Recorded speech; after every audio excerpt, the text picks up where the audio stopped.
this is Sneha Pranjal and I have qualified CSIR with 85th rank. Guys, I want to share with you in very short, maybe this will be helpful for you. In my view, I think there are two things that should be kept in mind for any competition examination. The first one is a strategy and the second one is a very fine guideline. Strategy, I think it's only the student who can make its a strategy, because it's only him or her who knows that how much he has to work on it, what are their basics.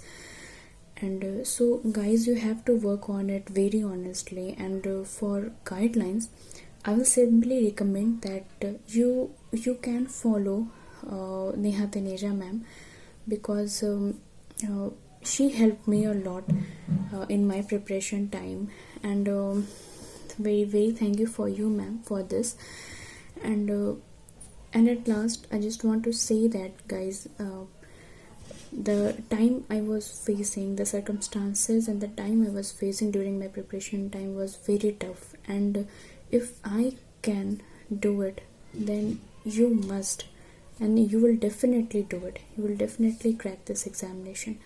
So have some positive energy, and at last, I'm very thankful to you ma'am, and your inspiring words always encouraged me.